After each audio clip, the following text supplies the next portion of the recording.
आहा, मेरा दांत टूट गया, कोई डॉक्टर के पास ले चलो मुझे। बहू, तूने पकौड़े बनाए हैं या पत्थर को बेसन में लपेट कर तल दिया है? आरती की नई नई शादी हुई थी, आज उसकी पहली रसोई थी और उसकी सास ने पकौड़े खाने की उससे जिद कर दी। लेकिन जब उसने अपनी नई नवेली बहू के हाथ के पकौड़े खाए तब उसका एक दांत टूट गया, मुंह से खून भी निकलने लगा। तभी उसका पति मंजीत बोला, आरती, तुमने क्या बना दिया? ऐसे पकौड़े कौन बनाता है जिसे खाकर मेरी माँ के दांत टूट गए?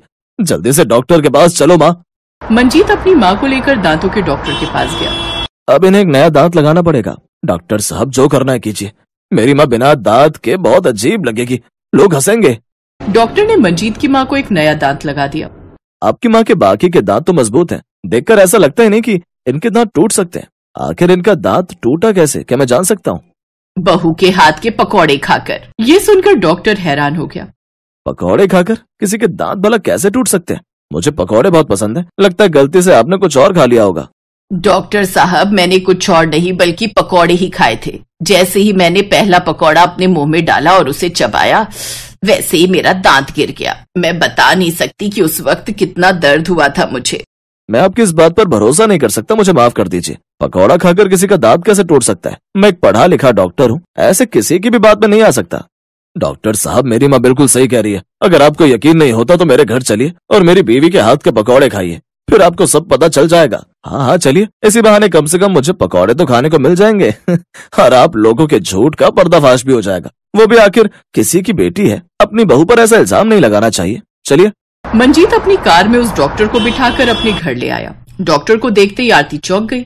आप लोग डॉक्टर साहब को लेकर क्यों आ गए? क्या मुझसे बदला लेने के लिए डॉक्टर साहब मेरा दांत निकालेंगे? तुम्हारा पति और तुम्हारी सासू माँ तुम पर ये इल्जाम लगा रही हैं कि तुम्हारे हाथ का पकौड़ा खाने की वजह से इनका दांत टूटा है। मैं ऐसा बिल्कुल नहीं मानता। मेरे लिए मस्त चाय और पकौड़े बना कर लाओ। हाँ बहू, जा डॉक्टर साहब के लिए पकौड़े बना कर ला, फिर इन्हें पता चलेगा कि हम झूठ नहीं बोल रहे थे और ना ही तुझ पर कोई इल्जाम लगा रहे थे। आरती तुरंत ही चाय और पकौड़े बनाकर ले आई। डॉक्टर ने बड़े ही चाव से एक पकौड़ा उठाया। जैसे उसने पकौड़ी खाई, उसके 2 दांत टूट गए। हाय रे अम्मा, बचाओ!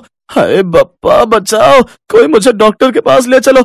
ऐसा लगा जैसे मैंने पत्थर चबा लिया हो। अरे जल्दी ले चलो मुझे डॉक्टर के पास। अरे डॉक्टर साहब, आप तो खुद डॉक्टर हैं, आपको किस डॉक्टर के पास ले चलूं? अरे तो जल्दी से मुझे मेरे क्लिनिक तक छोड़ दो। माँ जी, आप बिल्कुल सही कह रही थी, आपकी बहू ने तो बिल्कुल पत्थर के पकौड़े बना दिए। आज के बाद तो कुछ भी बनाना, लेकिन पकौड़े मत बनाना।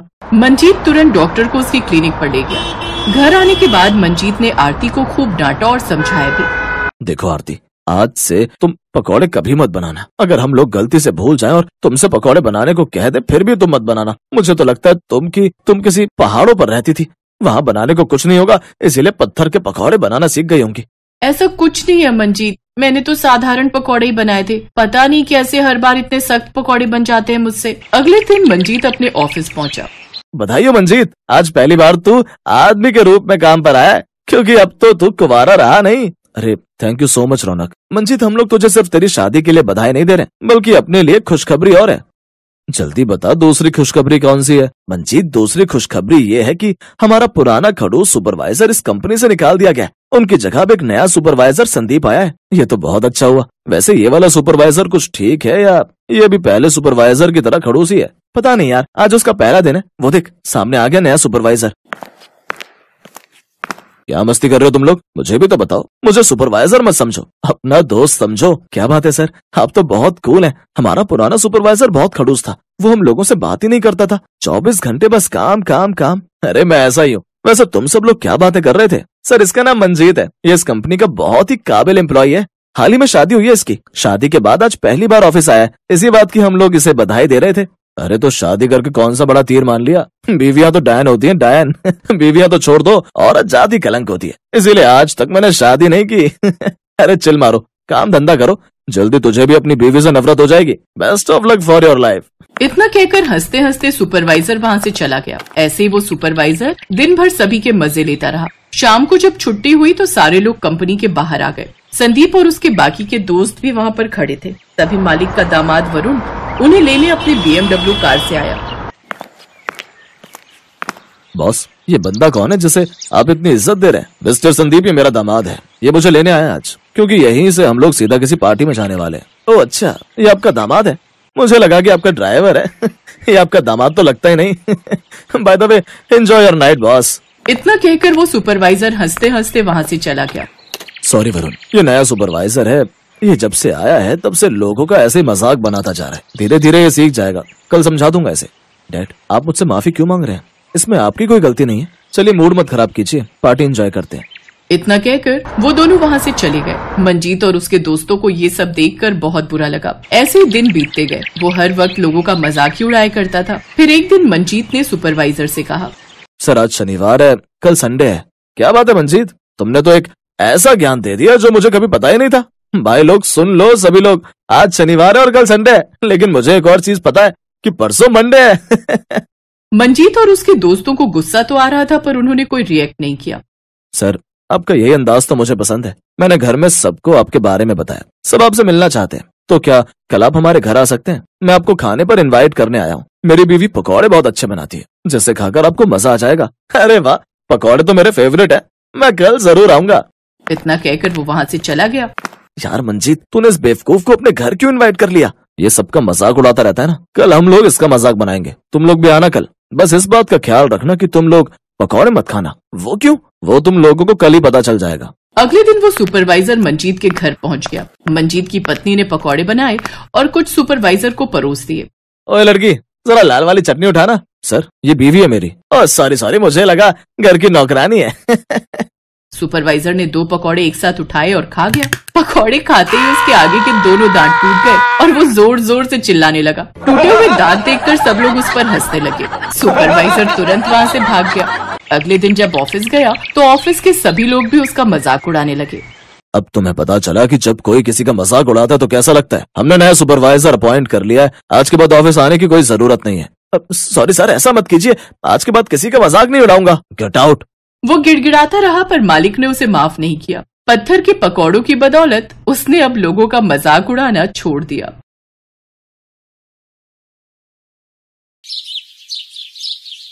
सुंदरनगर में एक मशहूर पकौड़े वाला रहता था। नाम था उसका चंदू। सुबह उठना, उठकर पकौड़े तैयार करना और पूरे दिन नगर में घूम घूम कर साइकिल पर पकौड़े बेचना, यही उसका रोजाना का काम था। पकौड़े ले लो, पकौड़े, गर्मा गर्म पकौड़े, जल्दी आओ, गरम गरम पकौड़े खाओ। पकौड़े ले लो, पकौड़े, गर्मा गर्म पकौड़े। चंदू की आवाज सुनकर हर कोई उसके गर्मा गर्म पकौड़े खाने के लिए वहां आ जाता था और थोड़ी देर में ही चंदू के सारे पकौड़े बिक जाते थे। चंदू अपने पकौड़े बेचकर घर लौट आता था।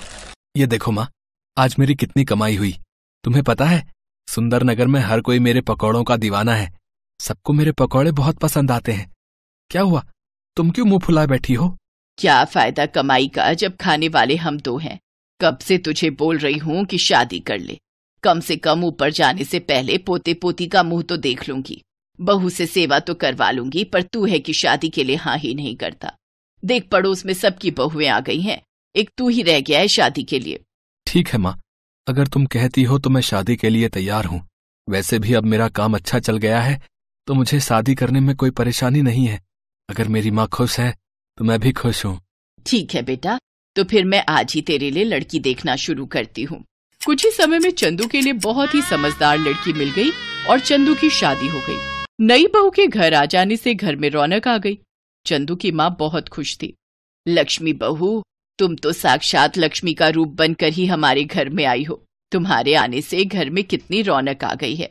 माँ जी, मुझे आशीर्वाद दीजिए कि मैं अपनी सारी जिम्मेदारियां अच्छे से निभा सकूं। मुझे पता है बहू, तुम सभी जिम्मेदारियां अच्छे से निभाओगी। सुनिए, आज तक आप अकेले ही पकौड़े बनाते रहे हैं। अब आप चिंता मत कीजिए, पकौड़े बनाने की जिम्मेदारी आप मुझे दे दीजिए। अब मैं पकौड़े बनाकर दिया करूंगी, आप बेचने जाया करना। इससे आपको अपने लिए भी समय मिलेगा। कितनी अच्छी है मेरी बहू। मेरा और चंदू का कितना ख्याल है इसे। उस दिन से लक्ष्मी पकौड़े बनाने में चंदू की मदद करने लगी। चंदू का काम आसान हो गया। अब वो सुबह जल्दी ही पकौड़े बेचने के लिए निकल जाता था और शाम तक अच्छी कमाई करके घर लौटता था। पर पिछले कुछ दिन से चंदू परेशान था। जब उसकी पत्नी ने उस परेशानी का कारण पूछा तो उसे बताना ही पड़ा। क्या हुआ जी? मैं देख रही हूँ आप कुछ दिनों से परेशान हैं। मुझे बताइए कि क्या हुआ है। हाँ चंदू बेटा, मैं भी तुझे कई दिनों से परेशान देख रही हूँ। क्या बात है? पता नहीं, कुछ दिनों से मैं जब पकौड़े बेचने के लिए निकलता हूँ तो मेरा टोकरा भरा हुआ होता है, पर बाजार तक पहुँचने में मुझे ऐसा महसूस होता है कि मेरे टोकरे में से कुछ पकौड़े गायब हैं। पकौड़े गायब हैं? पर बेटा आज तक ऐसा कभी नहीं हुआ। कोई बात नहीं, मैं कुछ ज्यादा पकौड़े ही बना दूंगी। कई बार पता नहीं चलता, हो सकता है आपके मन का वहम हो। हाँ, ये भी हो सकता है मेरे मन का वहम हो। कल मैं थोड़े ज्यादा पकौड़े ले जाऊंगा। अगले दिन चंदू थोड़े ज्यादा पकौड़े लेकर जाता है, पर उस दिन भी चंदू देखता है कि पकौड़े थोड़े कम हैं। वो घर आकर ये बात लक्ष्मी और अपनी माँ को बताता है। अरे मेरे बच्चे को पता नहीं किसकी नजर लग गई है। कोई भूत प्रेत पकौड़े चुरा कर भाग रहा है क्या? मुझे तो दाल में कुछ काला दिखाई देता है। अच्छा एक बात बताओ, जब तुम पकौड़े बेचने के लिए जाते हो, क्या कहीं कुछ देर के लिए रुकते हो? मैं जब पकौड़े बेचने जाता हूँ तो रास्ते में बस मैं पानी पीने के लिए नदी किनारे रुकता हूँ। बस, मैं सारी बात समझ गई। अब तुम देखते जाओ मैं क्या करती हूँ। कल के बाद तुम्हारी ये समस्या हमेशा के लिए दूर हो जाएगी। तुम ऐसा क्या करने वाली हो? बस देखते जाओ, जैसे जैसे मैं कहूँ तुम वैसे ही करना। लक्ष्मी बहुत ही समझदार थी। अगले दिन जब चंदू पकौड़े बेचने के लिए निकला तो वो नदी के पास पानी पीने के लिए रुका और फिर से अपने पकौड़े बेचने के लिए चला गया। चंदू पकौड़े बेचकर घर आ गया। अब तुम नगर के राजा के पास जाओ और अपनी ये समस्या उन्हें बताना। चंदू नगर के राजा के पास गया और पकौड़े चोरी होने की बात कही, और आज उसने जो किया वो बात भी उसने राजा के कानों में डाल दी। तुम्हें न्याय जरूर मिलेगा। चोरों को जल्दी ही पकड़ा जाएगा। नगर में ढिंडोरा पिटवा दिया जाए। चंदू खुशी खुशी घर आ जाता है। नगर में ढिंढोरा पिटवा दिया जाता है। अब बारी थी असली चोरों को पकड़ने की। क्या तुम्हें लगता है लक्ष्मी, अब चोर पकड़े जाएंगे? बिल्कुल पकड़े जाएंगे। मैंने तरकीब ही ऐसी लड़ाई है। चोर तो ये भी नहीं जानते कि उस दिन तुम पकौड़े बेचने बाजार गए ही नहीं। मैंने सिर्फ उन चोरों को पकड़ने के लिए वो पकौड़े तैयार किए थे। उन चोरों के हाथ पर गोंद लगे हुए पकौड़े अच्छे से चिपक गए होंगे। मैंने ऐसा गोंद तैयार किया था जो छुड़ाए नहीं छूट सकता। चोर तो अपने हाथों में पकौड़े चिपके हुए देखकर परेशान हो रहे होंगे, पर राजा जी द्वारा जो खबर उन्हें मिलने वाली है उससे वो बहुत खुश हो जाएंगे। लक्ष्मी ने पकौड़ों पर चिपचिपा गोंद लगा दिया था जिससे पकौड़े उन चोरों के हाथ पर चिपक जाएं जो चंदू के पकौड़े चुराते थे। राजा द्वारा नगर में ढिंढोरा पिटवा दिया जाता है। सुनो सुनो, ध्यान से सुनो। राजा वीरभान ने कल रात को एक सपना देखा था जिसमें उन्होंने कुछ ऐसे लोग देखे थे जिनके हाथ में पकौड़े चिपके हुए थे। राजा वीरभान ने सपने की बात राजगुरु से कही है। राजगुरु का कहना है यदि सच में ऐसे लोग मिल जाएं तो राजा वीरभान के लिए बहुत ही शुभ है। इसीलिए राजा वीरभान ऐसे लोगों की तलाश कर रहे हैं जिनके हाथ में सचमुच पकौड़े चिपके हुए हों।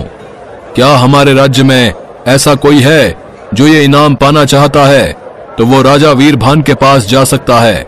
जो भी ऐसा चमत्कारी व्यक्ति राजा वीरभान से मिलेगा उन्हें राजा वीरभान की तरफ से 1000 स्वर्ण मुद्राएं इनाम में दी जाएंगी। अरे भाई, ये तो सोने पे सुहागा हो गया। हमारे हाथों में तो सचमुच पकौड़े चिपके हुए हैं। चल यार, जल्दी से राजा वीरभान के पास चलते हैं। पता लगे कोई और पहले पहुंच जाए। गांव के बहुत से लोग उस चंदू से पकौड़े खरीद कर खाते हैं। हो सकता है गांव में और भी लोगों के हाथों में पकौड़े चिपके हों। ये इनाम हमारे हाथ से नहीं जाना चाहिए। तू ठीक कह रहा यार जग्गू, चल हम जल्दी से राज दरबार चलते हैं। अरे वाह, ये तो कोई जादुई पकौड़े थे जो हमारे हाथों में चिपक गए, और राजा वीरभान को सपना भी इसी का आया। अब तो हम माला माल हो जाएंगे। लक्ष्मी की तरकीब काम कर गई और चोर पकड़े गए। राजा के दरबार में जब जग्गू और रघु नाम के 2 चोर पहुंचे तो सारी सच्चाई सबके सामने आ गई। इन दोनों चोरों को पकड़कर कारागार में डाल दिया जाए ताकि ऐसे चोर दोबारा राज्य में चोरी ना कर सकें। लक्ष्मी, तुम बहुत समझदार हो। हमारे राज्य में तुम जैसी समझदार प्रजा का होना बहुत जरूरी है। उपहार स्वरूप ये 1000 स्वर्ण मुद्राएं हम तुम्हें देते हैं। ये तुम्हारी समझदारी का इनाम है। लक्ष्मी अपने पति चंदू के साथ इनाम लेकर खुशी खुशी घर लौट आती है। मैंने तो पहले ही कहा था, हमारी बहू अपने नाम के साथ साथ सचमुच लक्ष्मी का रूप बनकर घर में आई है। जीते रहो मेरे बच्चों, हमेशा खुश रहो।